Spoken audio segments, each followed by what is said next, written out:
Maïmouna Diarraby, je suis aujourd'hui conseillère à la présidence chargée des questions de croissance et du développement économique.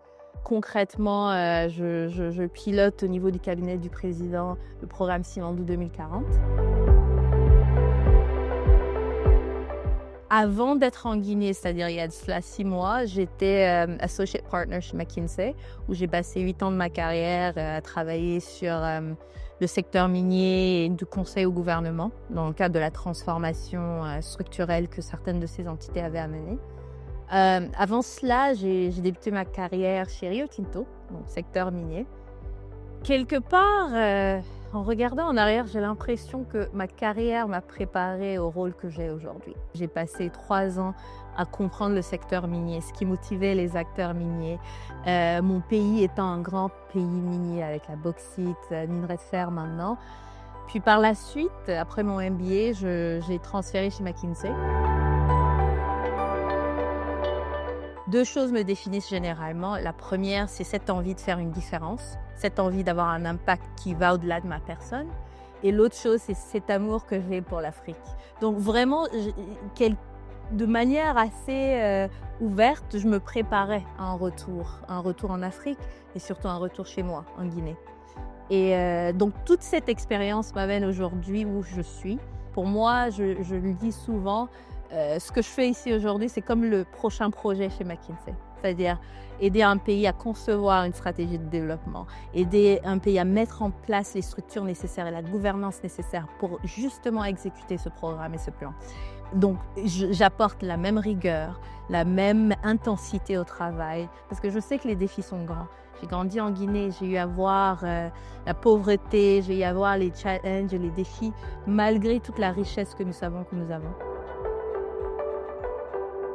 Je dirais que la première chose pour nous tous, et c'est ce qui me garde debout la nuit, si je voulais, c'est de garder la constance et la continuité dans ce que nous faisons.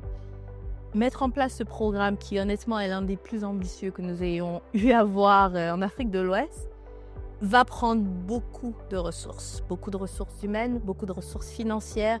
Donc, comment nous assurer que dans 6 mois, dans 1 an, on ne perde pas le souffle? Parce qu'au bout de l'effort, nous savons qu'il y a un développement et une émergence nécessaires pour nos populations.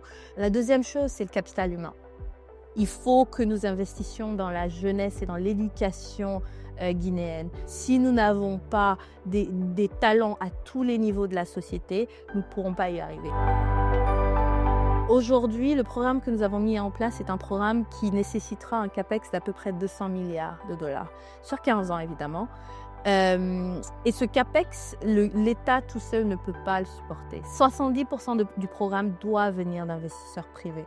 Et on ne va même pas jusqu'au milliard, on n'investira pas des millions sans un cadre législatif fort, c'est un cadre d'investissement clair, ce sont des réformes structurantes qui le rassurent.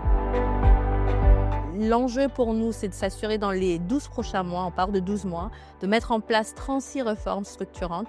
Nous engageons aussi à montrer que la Guinée est un géant minier, oui, mais surtout un géant agricole, un géant énergétique. Le changement est difficile, il ne s'opère pas en une journée ni en une année.